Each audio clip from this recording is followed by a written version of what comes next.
Hi friends, welcome to മുമീസ് vlog. ഇനി അവിടെ കാണിക്കുന്നത് മാങ്ങ കൊണ്ടുള്ള ഒരു കറിയാണ് കേട്ടോ. അപ്പൊ സൂപ്പർ കറിയാണ്. അപ്പൊ ഒരു തവണയെങ്കിലും നിങ്ങൾ ഇതുപോലെ ഒന്ന് ചെയ്ത് നോക്കണം. ഒരു തവണ ചെയ്താൽ നിങ്ങൾ വീണ്ടും വീണ്ടും ചെയ്യും. അത്രയ്ക്കും ടേസ്റ്റ് ആണ് ഈ ഒരു കറിക്ക്. അപ്പൊ അതിന് വേണ്ടി ഞാൻ ഒരു മാങ്ങ ഇട്ട് എടുത്തിട്ടുള്ളത്. അപ്പൊ ഞങ്ങൾ ഇവിടെ തന്നെ വളൂർ മാങ്ങ എന്ന് പറയും, അതുപോലെ ഒട്ടുമാങ്ങ എന്നും പറയും കേട്ടോ. അപ്പൊ ഓരോരുത്തരുടെ സ്ഥലത്തും എന്താ പറയാന്ന് അറിയില്ല. ഇപ്പൊ നമുക്ക് മൂത്തിട്ടുള്ള ഏത് മാങ്ങയിലും കുഴപ്പമില്ല. ചെറിയൊരു മധുരിപ്പോട് കൂടിയിട്ടാണ് ഈ ഒരു കറി വെക്കുമ്പോൾ ടേസ്റ്റ് ഉണ്ടാവുള്ളൂ. അപ്പൊ കുറച്ച് മൂത്ത മാങ്ങ വേണം നമ്മൾ എടുക്കാനായിട്ട്. അപ്പൊ അത്യാവശ്യം വലുപ്പമുള്ളതുകൊണ്ട് ഞാൻ ഇവിടെ ഒരു മാങ്ങ കേട്ടോ എടുത്തിട്ടുള്ളത്. അപ്പൊ രണ്ട് മാങ്ങക്ക് വേണമെങ്കിൽ അങ്ങനെ ആവാം. ഞാൻ ഇവിടെ ഒരു മാങ്ങയുടെ അളവാണ് കേട്ടോ ഞാൻ ഇവിടെ കാണിക്കുന്നത്. ഞാൻ ഇവിടെ അത്യാവശ്യം വലുപ്പത്തിൽ തന്നെ ഈ മാങ്ങ കട്ട് ചെയ്ത് എടുക്കുന്നുണ്ട്. അപ്പൊ ഇത് വലുപ്പത്തിലാവുമ്പോഴാണ് ഈ ഒരു കറിക്ക് ടേസ്റ്റ് ഉണ്ടാവുള്ളൂ. ചെറിയ പീസുകളൊന്നും ആക്കരുത്, അത്യാവശ്യം വലുപ്പത്തിൽ തന്നെ വേണം കട്ട് ചെയ്യാൻ കേട്ടോ. അങ്ങനെ നമ്മുടെ മാങ്ങ ഇവിടെ കട്ട് ചെയ്ത് കഴിഞ്ഞിട്ടുണ്ട്. ഞാനിത് വെക്കുന്നത് മൺകലത്തിലാണ് കേട്ടോ. അപ്പൊ ഞാൻ മൺകലത്തിലേക്ക് ഈ മാങ്ങ മുഴുവനായിട്ട് ഇട്ട് കൊടുക്കുന്നുണ്ട്. ഇനി നമുക്ക് എരിവിന് വേണ്ടിയിട്ട് 2 പച്ചമുളകാണ് കേട്ടോ എടുക്കുന്നത്. ഈ 2 പച്ചമുളക് ഒന്ന് കട്ട് ചെയ്തിട്ട് കൊടുക്കാം. പിന്നെ നമുക്ക് വേണ്ടത് കുറച്ച് മസാലപ്പൊടികളാണ്. വളരെ കുറച്ച് മസാലപ്പൊടികൾ മതി കേട്ടോ. 2 ടീസ്പൂണ് മല്ലിപ്പൊടിയാണ് കേട്ടോ ഇട്ട് കൊടുക്കുന്നത്. പിന്നെ 1 ടീസ്പൂണ് മതി മുളക് പൊടി. അത്യാവശ്യം തന്നെ എരിവുണ്ടാവും നമുക്കിത്. പിന്നെ ചെറിയൊരു മധുരിപ്പോട് കൂടി വേണം നമുക്കിത് കിട്ടാനായിട്ട്. അപ്പൊ 1/2 ടീസ്പൂണ് മഞ്ഞൾപ്പൊടിയും കൂടി ഇട്ട് കൊടുത്തിട്ട് പിന്നെ ആവശ്യത്തിനുള്ള ഉപ്പാണ് ഇട്ട് കൊടുക്കുന്നത്. പിന്നെ നമുക്ക് മാങ്ങ വെന്ത് കിട്ടാനുള്ള വെള്ളം മാത്രം മതിയാവും. മാങ്ങ ഒന്ന് നന്നായിട്ട് വെന്ത് കിട്ടണം. ആ രീതിക്കുള്ള വെള്ളമാണ് നമ്മൾ ഇതിൽ ഒഴിച്ചു കൊടുക്കേണ്ടത്. വെള്ളം ഒന്നും കൂടി പോവരുത്. അപ്പൊ ഞാനിവിടെ ആവശ്യത്തിനുള്ള വെള്ളം തന്നെ ഒഴിച്ചു കൊടുത്തിട്ടുണ്ട്. ഇനി നമുക്കത് ഗ്യാസ് സ്റ്റോപ്പിൽ വെച്ച് കൊടുക്കാം. ഞാൻ ഫ്ലെയിം ഓൺ ആക്കിയിട്ടുണ്ട്. ഈ മാങ്ങ ഒന്ന് നന്നായിട്ട് തന്നെ തിളച്ച് വെന്ത് വരണം. നമുക്കത് മൂടി വെച്ചിട്ട് തന്നെ ഒന്ന് വേവിച്ചെടുക്കാം.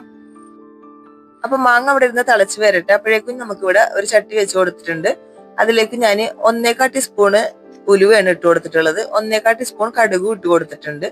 അപ്പൊ അതൊന്ന് ചൂടാക്കണം നമുക്ക്. ഈ കടുകും ഉലുവ ഒന്ന് പൊട്ടി വരണം. അപ്പൊ നന്നായിട്ട് തന്നെ അത് പൊട്ടി വരുന്നുണ്ട് കേട്ടോ. ഇതൊന്ന് നന്നായിട്ട് പൊട്ടി വരുമ്പോ അതിന്റെ കളർ ഒന്ന് മാറി കിട്ടും.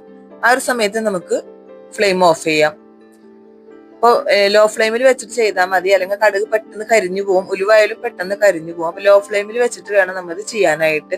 ഈ ഒരു സമയത്ത് നന്നായിട്ട് തന്നെ കളറൊക്കെ മാറിയിട്ട് ഞാൻ വേറെ പാത്രത്തിലേക്ക് ഇട്ട് കൊടുത്തിട്ടുണ്ട്.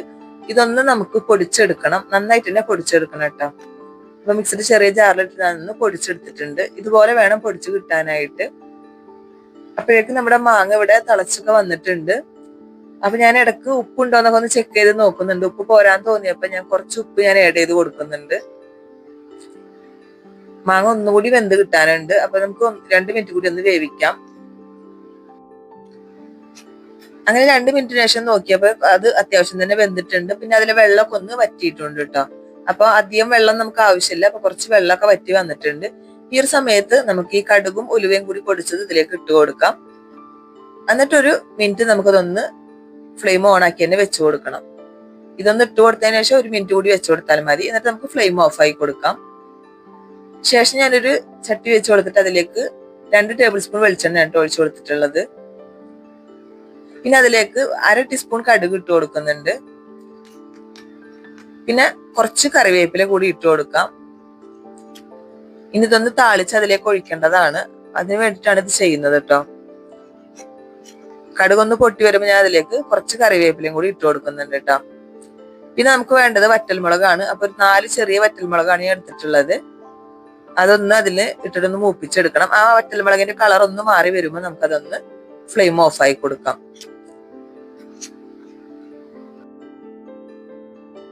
അപ്പോഴേ നിങ്ങൾ ഈ വീഡിയോ കണ്ടുകൊണ്ടിരിക്കുമ്പോൾ ഇഷ്ടമായാൽ ഒന്ന് ലൈക്ക് ചെയ്യണം കേട്ടോ.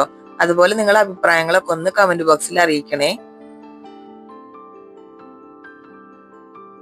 ഇനി നമുക്ക് നമ്മുടെ മാങ്ങ കറിയിലേക്ക് ഇതൊന്ന് ഒഴിച്ചു കൊടുക്കാം. അപ്പൊ ഞങ്ങൾ ഇവിടെ തന്നെ കടുമാങ്ങ കറി എന്നും പറയൂട്ടോ. നല്ല ടേസ്റ്റ് ആണ് ഈ ഒരു മാങ്ങ വെച്ചിട്ട് ചോറ് തിന്നാനായിട്ട്. അപ്പൊ നമുക്ക് ഇതിന്റെ ഒരു മധുരിപ്പും ചെറിയൊരു എരിവും ഒക്കെ കൂടിയിട്ട് നല്ല ടേസ്റ്റ് ആണ്. അപ്പൊ എല്ലാവരും ഒന്ന് തയ്യാറാക്കി നോക്കണം കേട്ടോ. സൂപ്പർ ടേസ്റ്റ് ഉള്ള കറിയാണ്.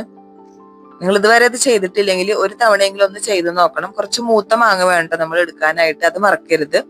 അപ്പൊ അത്യാവശ്യം വലുപ്പമുള്ള പീസാക്കിയിട്ട് വേണം നമ്മൾ കട്ട് ചെയ്യാനായിട്ട്. അപ്പൊ ഇത്രേ ഉള്ളൂ.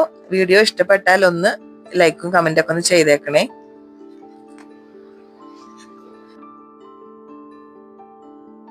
അപ്പോ നല്ലൊരു വീഡിയോ ആയിട്ട് നമുക്ക് നാളെ കാണാം. Thank you.